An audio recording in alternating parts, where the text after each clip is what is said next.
So good morning to everyone. We're in the Maamar Tovu Yaakov from the Frierdiker Rebbe, and I guess we're coming towards the end. And here we're talking about a very important nekuda, a very important point that we find often mentioned in various ways. Moshe pointed out that he doesn't remember seeing this lashon, and this is on the bottom of page 197, towards the beginning of the fifth paragraph, where the Rebbe says this is the job, the avodah, the service of every Jew in this last golus, in the heel, which is called the heels of Mashiach. What is our job, our task? La'eirer es nekudus hayadus, to awaken the nekudah, the quintessential hayadus aspect of Judaism, of Jewishness. Asher nimtza omik, that's found very deep b'lev kol Yisrael. You could say that from the comma la'eirer till the second comma is really the mission statement of this generation. And it's this mission statement that drives the Yid, and in particular that drives the Bavitch Chassid. Yes, Moshe. Yeah, Rebbe Dalvin, when you say this generation, which generation do you mean? The Rebbe says, "Begolus ha'acharein," in the last golus, beikvos the Mashiach, the footsteps of Mashiach, the heels of Mashiach. The Gemara. Now, if you want to be a stickler, the Gemara in Saita has a whole section talking about what will be during the ikvus de Mashiach. For example, it says, chutzpah yazge. Yazge is Aramaic for abundant. There'll be a lot of chutzpah. Now that the Gemara says already 2,000 years ago. So some people will argue that this is not new to Hasidus, to Baal Shem Tov, but this is standard Gemara. So you need to, in order to win a war, in order to win an argument, you need to know the counter argument. If you don't know the other side, they'll throw you a zapper in the middle that'll throw you for a twist, and you won't know where your head is. So I'm giving you the other side. The other side is that the Gemara says it already in Saita. And there's a very simple answer, and the Rebbe in many of his talks has addressed this in various ways. And basically, number one, the fact is that the chutzpah is getting greater and greater and greater. So yes, the chutzpah began 2,000 years ago, but it's only gotten worse for the last 2,000 years. So since it's gotten worse, we're closer to Mashiach, because that's one of the signs, according to the Gemara, that Mashiach is about to come, or that we're living in what's called Ikvus of the Mashiach, the footsteps of Mashiach, the heels of Mashiach. That's one explanation and answer to the retort. The next one is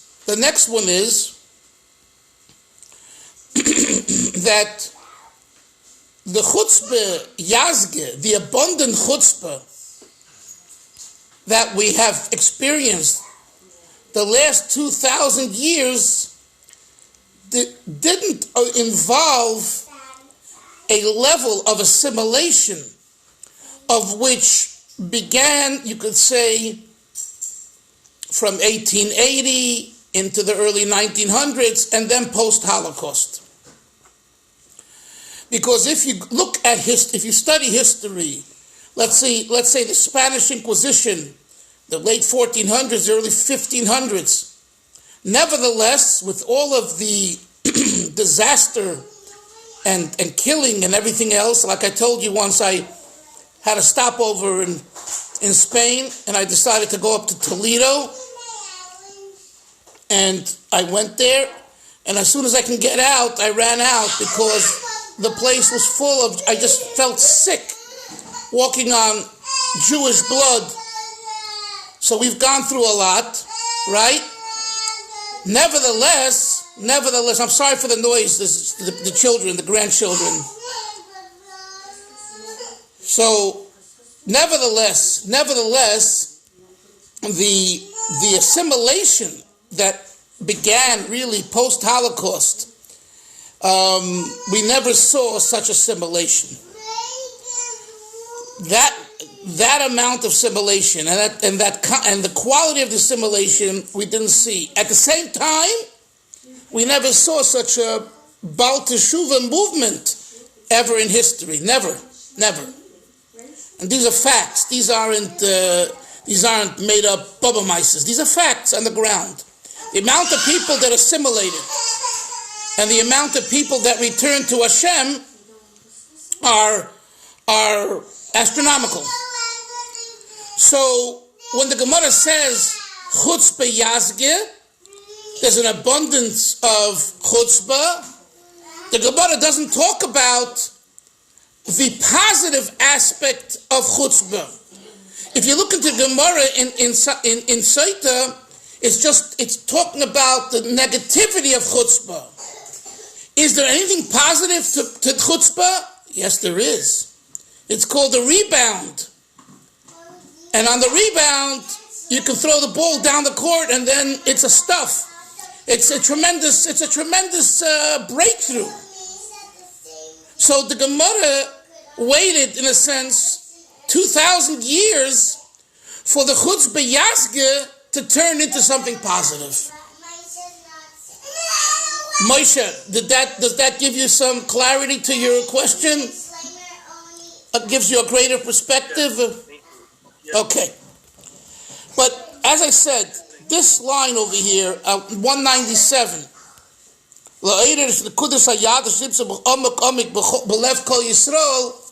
this is the mission statement of our generation. And this, Baruch Hashem, after studying and writing about Bali Tshuva, I could say, is a commonality in all groups. From Mesha Torah to Chabad to Rabbi Amnon Yitzchok to the Breslov movement, makes no difference. Everyone today believes that there is a Nakuda Tova, there is a good, a beautiful, essential essence of a Jew that's there. And you have to find it.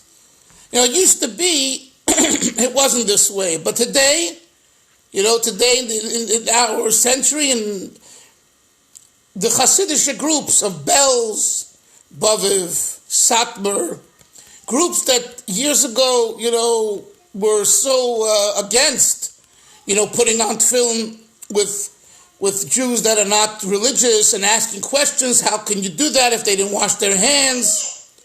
When the Rebbe came out in 1967 with the tefillin campaign to visit Israeli soldiers on the front to put on tefillin, because it says in the prophets, V'ro kol am yoretz Hashem Hashem, they'll see the name of God, referring to the tefillin shel Rosh, v'yaru memeka, and they'll fear you. The enemy will run away, and everyone will have safety.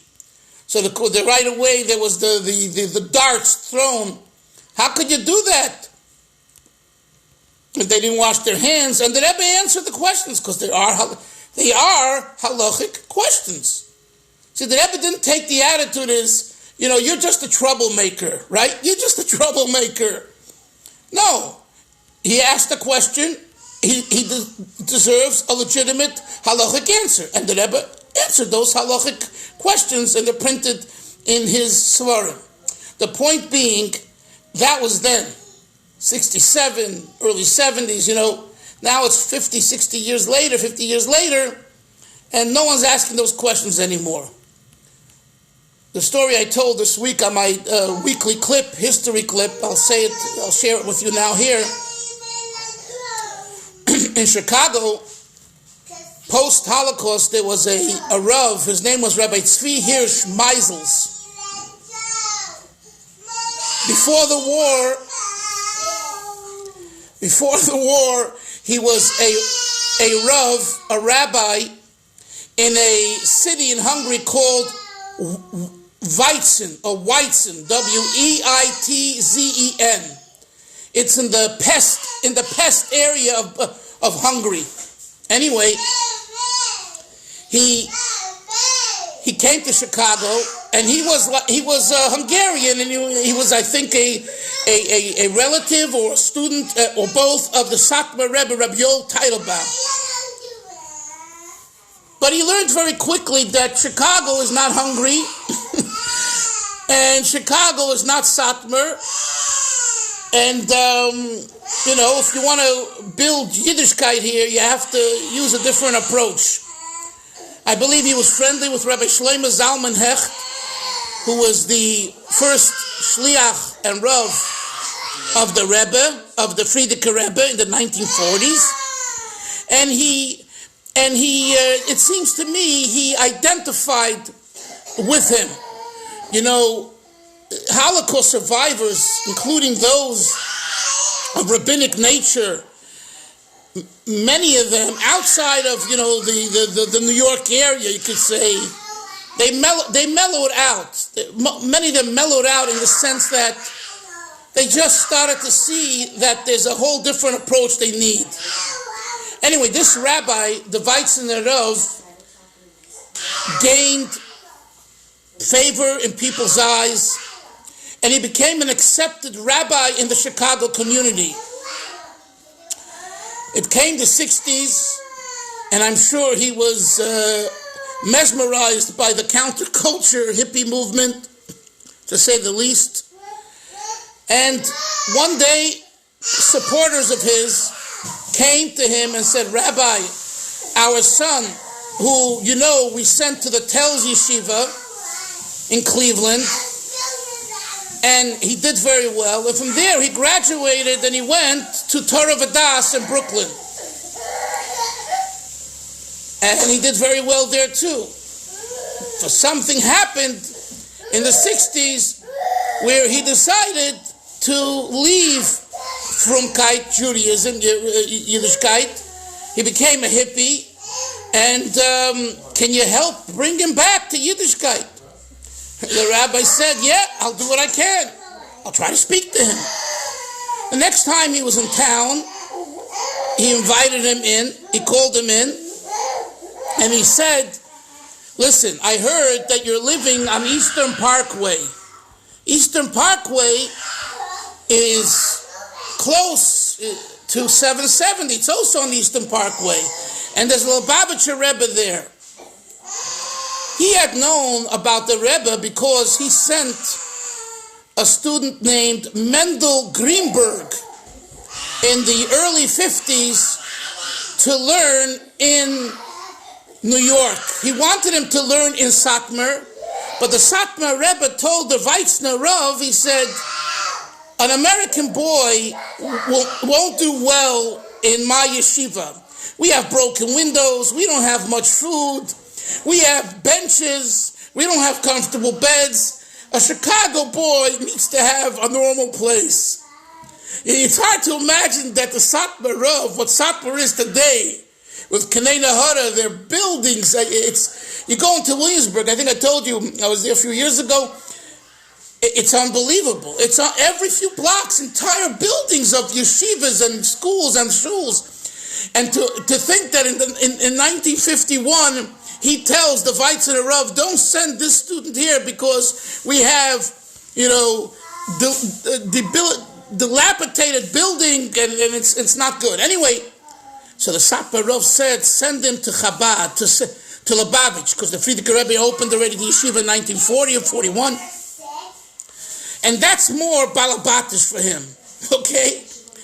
And he did. So the Weizsäcker Rav had already a knowledge of the Rebbe and Chabad from the early 50s. And here we're talking about 67. So he tells him, listen, go 1968. This is 1968. He says, go to 770 and meet the Lubavitcher Rebbe and the Hasidim, and they can help you. He says, I'm not interested. None of this stuff interests me anymore. Goodbye. So the Rav says to him, give me your hand. I want you to give me your word. So he gives him his hand. I want you to promise, and the promise comes through the handshake, a tkiyas kaf, that you'll put on tefillin every day. And he gave him his hand. He gave him his hand. The story isn't finished, but this was told over by the Weitzner Rav to two visiting Chabad Merkishluchim, Bocharim, who went traveling around. Rabbi Sholem Ber Levittin today was the head of Chabad in Seattle, Washington, and Rabbi Sholem Ber Volpe, who lives in Eretz Yisrael. They went together. And the Weitzner Rav in 68 repeated to them this story. And he said, listen to what he said. He said, I saw for myself the benefit of the Lubavitcher Rebbe's call to put on tefillin with people. That's coming from the Weitzner Rav. That's not coming from us. That's coming from him, who was a follower of the Satmar Rav. Yes, Hillel. Hillel what? Following the story. The boy agreed, the young man agreed. He gave him his hand. He agreed. You're asking what happened? I can't tell you what happened. He gave him his hand. Right, so okay. the Weitzner Rav said, in other words, as a student of the Satmar Rebbe at the time, who was opposed to putting on tefillin because they're not pure hands and all that, so he said that was in 67 when the Rebbe came out with it. This was 68, a year later, in the summer of 68.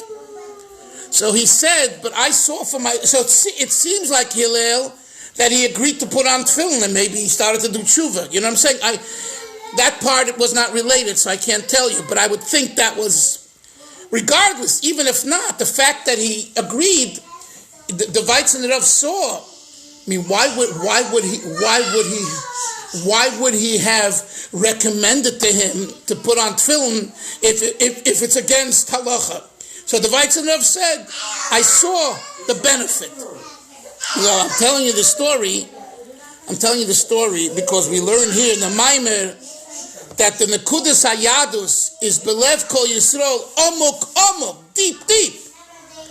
So we talk about it, it's in all situations. In other words, we have to, especially today, we have to know that this is the case, not just in outreach, but also in reach. You know what in reach is? Our own kids and grandkids and friends and our communities. Everyone needs kiruv. Everyone needs this closeness. So this is just, I spent some time on this yesterday and today because it's so important to understand that today, we don't have to anymore negotiate. And, I'm talking about to the majority. You'll always find a troublemaker or someone who wants to start, but Bells has yeshiva, Torah V'Emunah something, I forget the name, for Bali Tshuva. I mean, you're talking now about, it's as we say in halachic terms, matbeya mahaleches. It's the going currency. If you don't do this, the question is, what's wrong with you? Yes, one group will do it by putting on people on the street. The other group, the Gerach Hasidim, for example, I told you this in the past, they have an organization called Or Shabbat, where every Friday they'll send out their women, people, to speak to women and to offer them Shabbos candles. It's exactly what the Rebbe did in 1975 with the mitzvah of Ner Shabbos Kodesh and Baruch Hashem. But that's the point. It's universal. So here in the Maamar, what? It's interesting from a psychological point of view.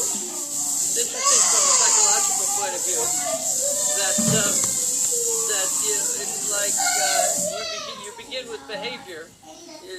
That the insight here seems to be you have to begin with the behavior, the emunasta evarim, and that will then go deep into to affect the heart and the mind. Yeah. Okay. Yeah. Okay. Right. That's right. Okay. And the style of how to begin with behavior, which behavior, that differs. Fine. Esha Torah has its mahalach, the Chabad its, Breslov its, but it's all oriented towards a behavior. You know what I'm saying? Whatever that those, listen, that's the beauty of life. The beauty of life is choice. Okay, we're not looking for robots. We're looking for choice. Someone said to me a little while ago, I'm so happy my son, made a choice in his lifestyle as a frum yid. It's not what but that's his choice. So the parents can be Hasidic, the parents can be Litvish and they're modern Orthodox, or they're Mizrahi, or they're just the opposite. It's choices. It's choices. That's the beauty, and we have to, in a way, understand it and accept it, because if not, we'll have a lot of misery. And that's why there is misery, because when you want to impose your ways on others, imposing is different than I'm sharing the way that I think is a beautiful way. Now it's up to you. Anyway, enough said about that. Let's go now to page 198, where we're at.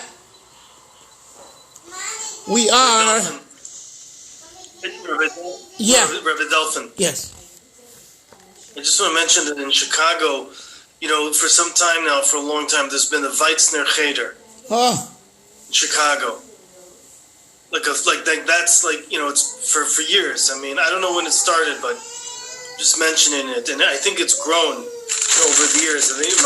My understanding is that it's grown. Yeah, so that Weitzner Cheder goes back to this Rabbi Tzvi Hirsch Meisels who I'm talking about. He's the founder of it, yes. Yes, and... Okay, I just want to say another thing. Because he had a nice relationship with Chabad, I know one of his grandkids here in Borough Park, who's a massive Talmud Chacham, a real big Talmud Chacham. And although, he has Satmar leanings, he always spoke favorably about Lubavitch, and he was interested in talking about, different things. In other words, if a grandparent, this is my point, if a grandparent speaks nicely about something or someone and all that, it has an impact generations down the road. You know what I'm saying? It makes a difference.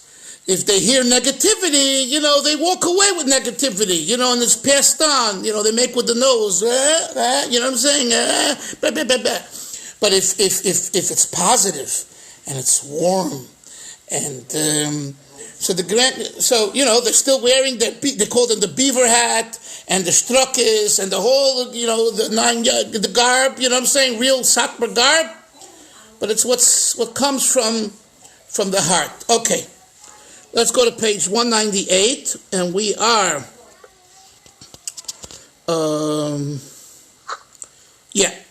we are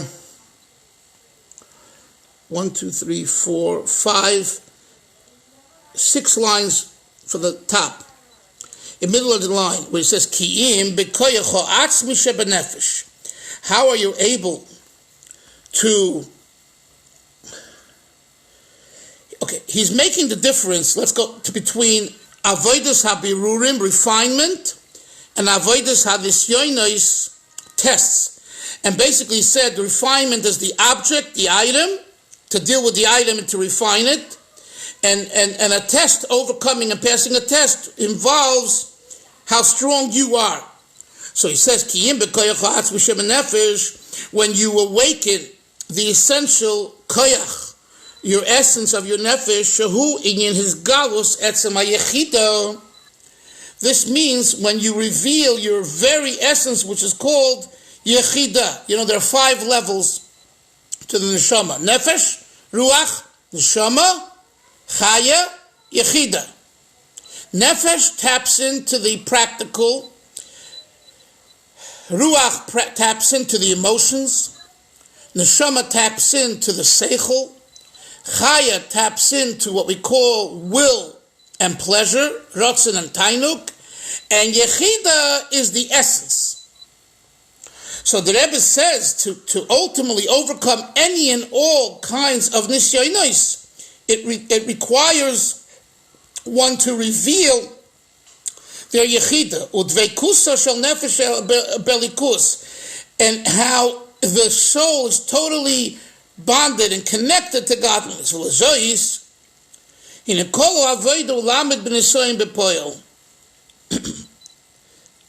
The entire activity consists of one thing: overcoming the test.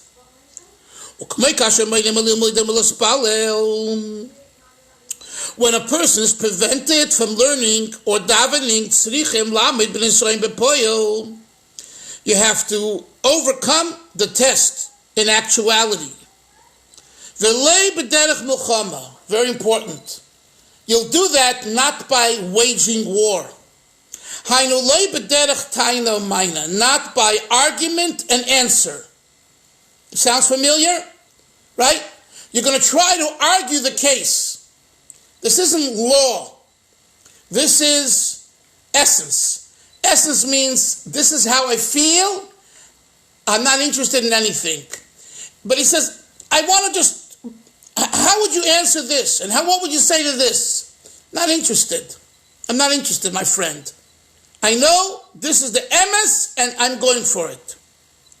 Kiyim lilmedu l'spalel, to learn and to daven u'lisnaid b'darkei ha'teiro mitzvahs, and conduct yourself in the ways of Teiro mitzvahs. V'chol zeh b'teikiv godol u'v'chayis pnimi, and to do it with tremendous strength and tremendous vitality. Shuteikev o'atzmi b'li shum taino mayne klau.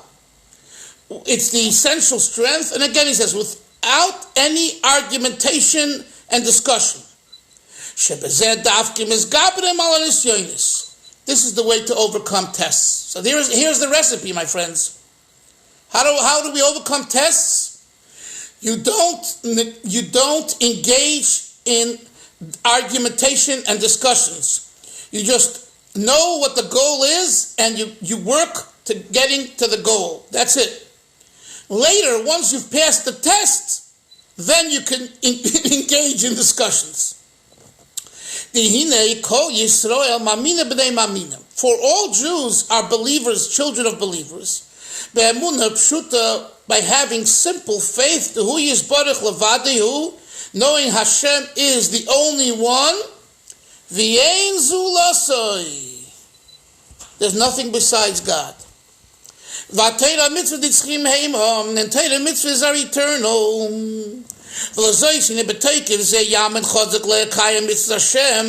And with this, one stands strong in Torah mitzvahs without questioning God. God, why'd you make a pandemic? Don't question, don't think, because you'll never come up with the answer. That's what he decided. Why did Hashem make the Dafka Be'ikvis Mashiach? Specifically during the times, it's called the heels of Mashiach, B'neshamis Namuchais. Why did he make such a low neshamis? Yilnis Yoines Gedoilas Ke'elu. Well, there are many low neshamis during Ikvus the Mashiach. So here's the question, Avi, if they're not such a great neshama, if they're not such a high neshama, why are you giving them such challenges? Give the challenges to Rabbi Akiva.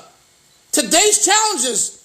Let Rabbi Akiva deal with the hippies. Let Rabbi Akiva deal with the drugs. Let Rabbi Akiva deal with these things. No. Them you didn't give that. You give them to us today. Why? It's not fair.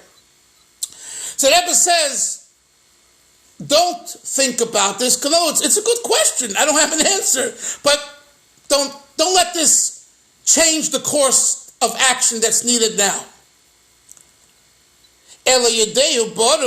No, definitely. This is the path God chose. To descend this particular soul, at this time, at this place, for his betterment. You hear that? The reason why these neshamas nemuchais, these lower souls, came into the world now with all the challenges, somehow it is l'toivosai. And I think, Yonis, in the article I read it yesterday that you sent me, addresses this issue so beautifully. This is l'toivosai. And Yonis wrote that about his own life. And Hashem gives a person koyach and might, lamid b'nisoyin. We can overcome. If we were created now, at this point, with these challenges, we must know that we have the koyach to overcome. On the contrary, his koyach is with him, to refine and to add light. He quotes the famous Gemara, God does not come with extra burdens upon people. And when God requires something of us, He only requests of us based on the koyach that we have. And when Hashem gives, what He requests of us, is based on the koyach that we have. But what He gives us is His koyach. So it's His, capital H, His koyach coming to us. When a person does as much as he can possibly do. And Hashem says, I'm going to give you based on what I can do, metaphorically speaking. So what do we say, Hillel? With all your might. What is me'odcha? Comprised of two words. Me'od shelcha. The most that you can do. If we do the most that we can do, which is in the realm of nature, Hashem says, I'm going to do the most of what I can do for you, which is the realm of transcendence, because God is transcendent. So Hashem doesn't expect of us to do something we don't have in us to be able to do it. But the maxim that we do have, He says, do. And if I see that you're exerting yourself doing this, then I'm going to give you koyachi, my koyach, which will enable you to go and break through in a way that you couldn't do on your own. And this is the answer to the question. Sometimes we say, how am I going to get through this? How am I going to accomplish this? And the answer is, you do the most you can do, but give it 100%. And then Hashem will gift you His 100%, and with that, you'll be able to do much more that you never expected.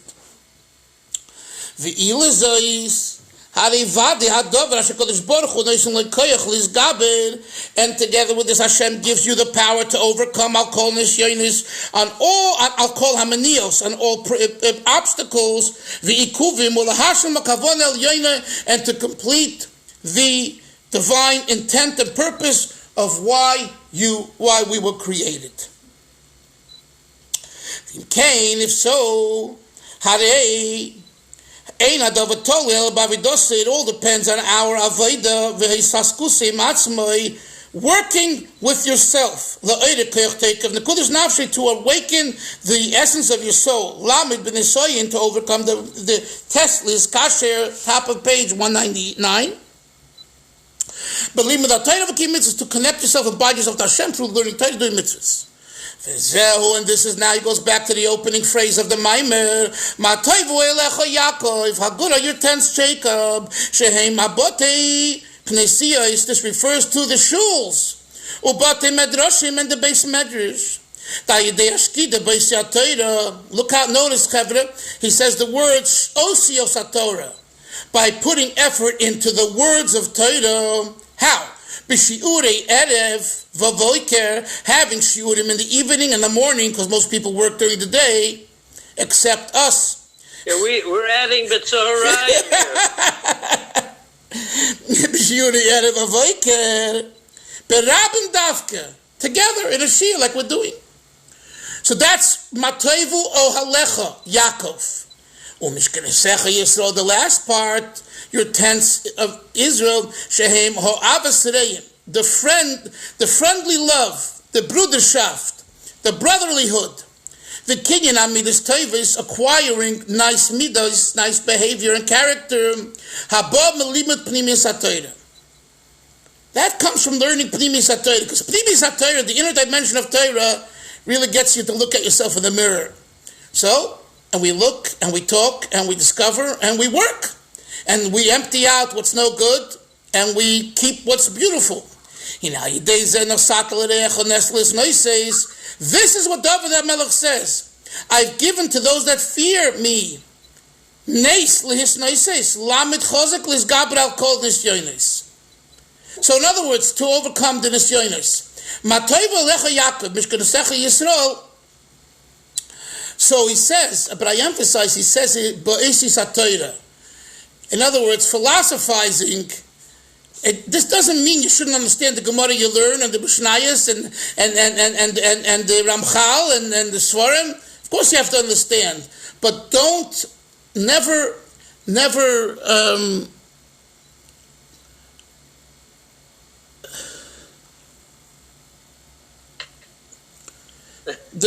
Avi asked me, Eina Kodesh Baruch Hu Bo Betrunya.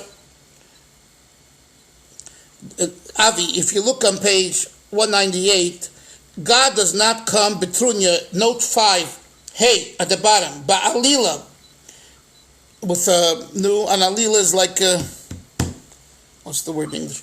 Betria, a burden. Excessive burden. Yeah, Hashem doesn't burden man with more than what he can handle. So that's the word aliyah. Anyway, the Rebbe says here, I conclude with this, the Rebbe says that it's the Oisius HaTorah. So you would think, I'll say Tehillim all day, or just read Mishnayos, or the Svardim, they read Zohar, right? Not as a substitute for understanding. We need to understand Torah. But at the same time, we shouldn't forget the Kedushas HaOisius.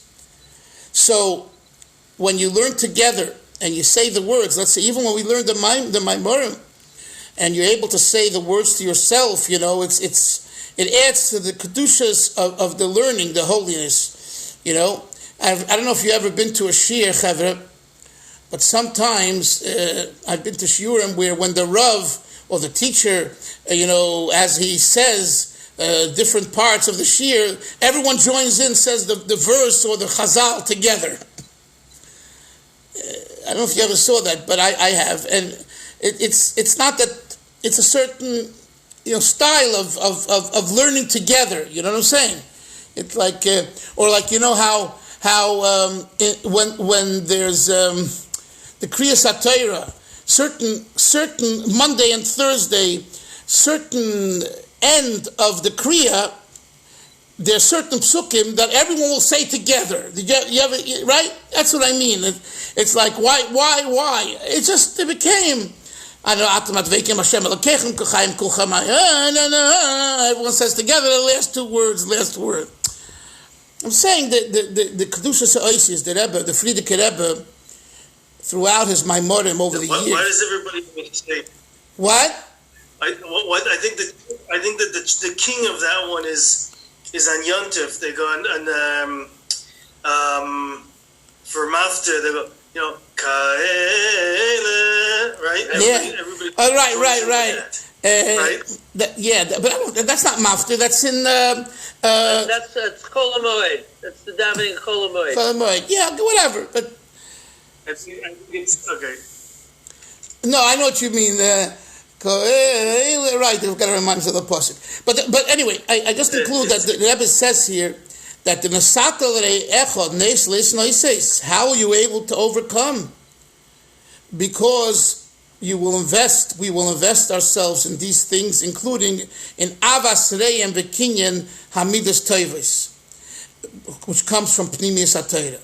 by having real friendship and real care, and this is a way of overcoming. Like, in other words, what does that have to do with overcoming a test and a trial? And the answer is because that reveals your essence. Your neshama is ultimately what gets a person to overcome. Okay, Chevra, we'll see everyone tomorrow. Seid gesund, psuras toivus, everyone. Take care. Bye-bye. Yeah. Take care. Good day.